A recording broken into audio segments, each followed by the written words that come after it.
Student, in the earlier videos we were studied the ecological classification of the plants. Ecologically, plants are classified into the four groups, that are hydrophyte, mesophyte, xerophyte and halophyte. We were studied hydrophyte, xerophyte and mesophyte. Now we want to see or study the next ecological plant group, that is called as a halophytes. The ecological classification of the plants are based on the environmental condition in which the plants are growing. The environmental conditions may be dry, may be plenty of with a water, or maybe with a normal conditions, and sometime some of the unique environmental conditions are seen along the sea coast or along the river sides or along the river banks. And in such condition, the mud or soil is remain moist, but that is full up with a salty water, and it is very difficult to grow the plants in such salty condition. But then also naturally some of the plants are growing in a such saline, salty, muddy soil along the sea coast or along the oceans and along the river banks. The plants which are growing naturally in the saline or salty marshy conditions or moist conditions along the sea coast and along the river banks, such plants are ecologically grouped as a halophyte. Such plants are called as a halophytes. Halophytes develops or grows along the seas, sea coast or inside the sea, where there is a somewhat substratum is come up, or that is what called as a islands.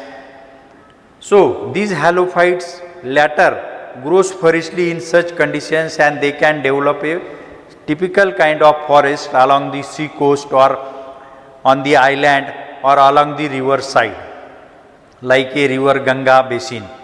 And such forest is also called as a mangrove type of forest, or such forest is a very typical forest, and such forest is recognized or identified as a mangrove forest. And the mangrove forest includes the halophytic plants. So the halophytes are the ecological plant groups. In such cases, the plants are grows in the saline or salty condition. Specially, they are also called as a xerophilous plant. Xerophilous plant means though they are growing in the plenty of water, but that water is saline, and in such saline water they don't get absorb more water. They are growing in a physiologically dry condition, and such plant are also called as a xerophilous plant. So they grows on saline soil with high concentration of salt like NaCl, MgCl2 and MgSO4. Such soil is considered as a physiologically dry soil because the atmospheric pressure of such soil or water present in that soil is very high, and because of that high osmotic pressure, it is very difficult to grow the normal plants in such condition. But halophytes can grow, and that is what a unique or special ecological plant group. These halophytes, though they grow in saline conditions, like other ecological plant groups, they also shows the modification. They shows external and internal modification for their better survival. Without doing modification in their body, it is very difficult them to grow in such toxic or saline condition, and that's why most of the halophytes shows the external as well as internal ecological adaptation. So now we will see what are the external adaptations we can see in the halophytic plants. Most of the halophytes are succulent.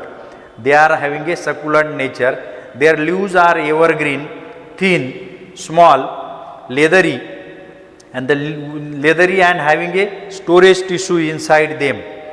They also has a thick cuticle and well developed palisade tissue.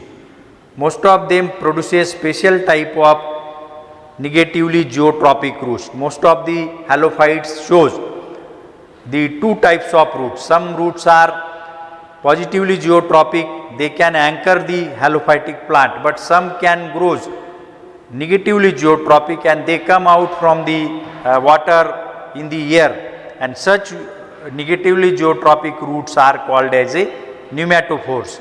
These pneumatophores has a plenty of lenticels or lentipores on their surfaces, and through these lentipores the exchange of oxygen or gases can take place for the growth of the plant. So most of the halophytes shows such negatively geotrophic roots. They grow in upward direction in the air, and they are the breathing roots. They are also called as a breathing roots or pneumatophores, and they help for the exchange of gases. Some of the hydrophytes, because it is also very difficult to germinate the seeds in the saline condition, to get rid of from this saline condition for the germination type, most of the hydrophytes germinates their seeds on the plant itself, and then later on after germination they can set down and get pairs into the saline marshy condition, and such modification is called as a viviparous or vivipary germination of the seed.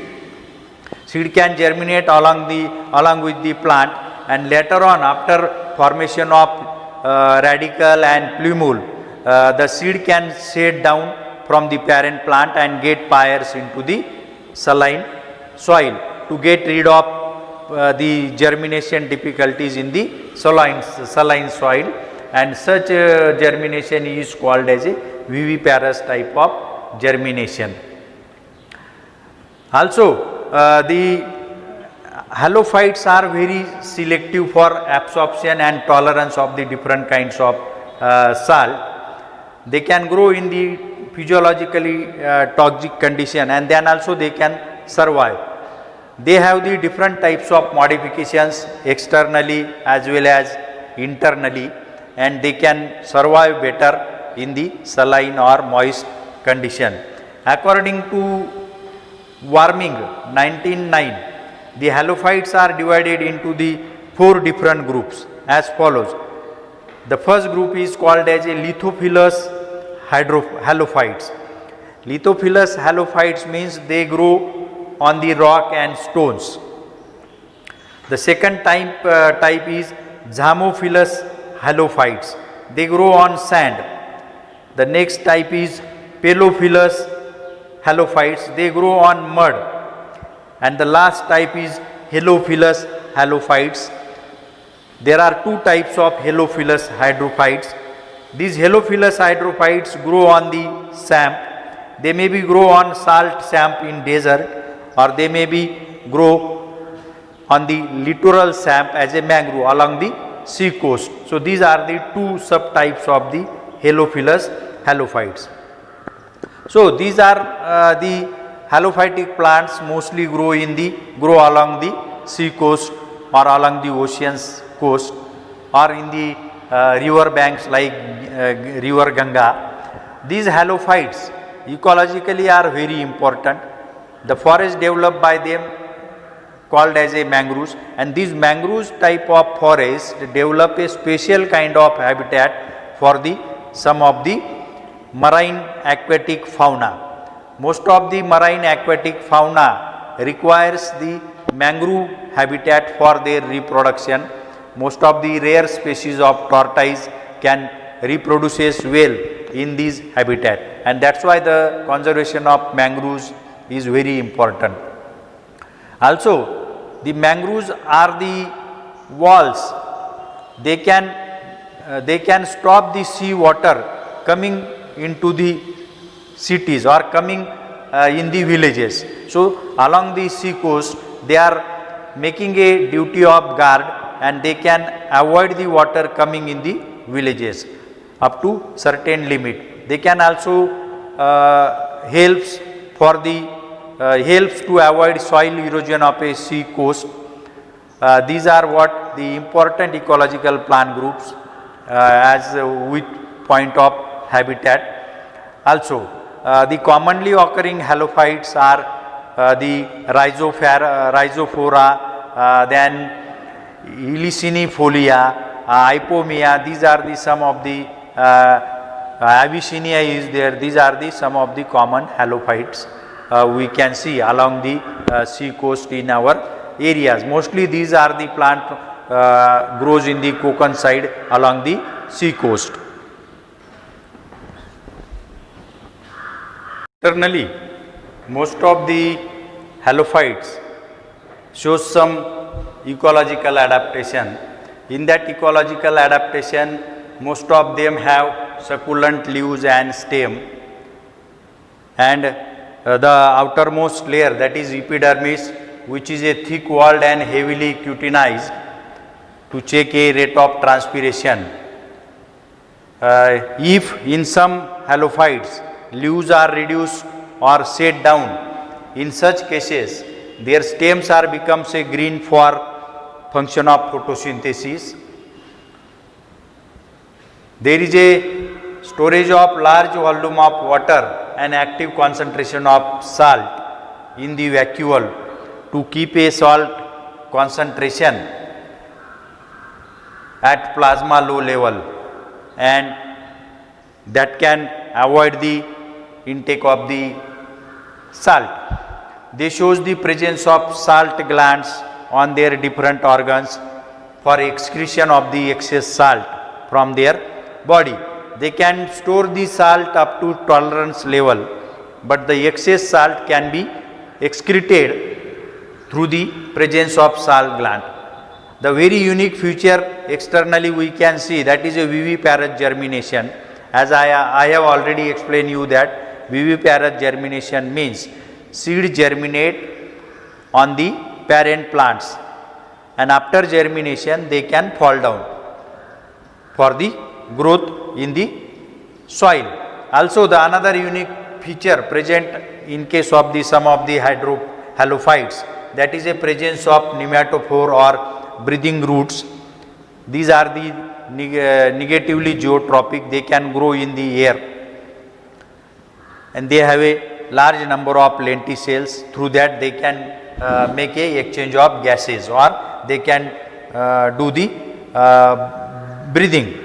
The uptake of sodium depends on the membrane and also depends on the efficiency of ion pumps. Salt tolerant species has a high concentration of phosphatidylcholine in their membrane. So, membrane can decide whether the sodium can take in or not. If there is a great amount of sodium inside the cells of halophytes, the intake of sodium absorption is stopped by the membrane, and for that help the phosphatidylcholine to stop the entry of the sodium. These are what the some of the external hydrophytic feature. The internal hydrophytic features we will see in the coming videos.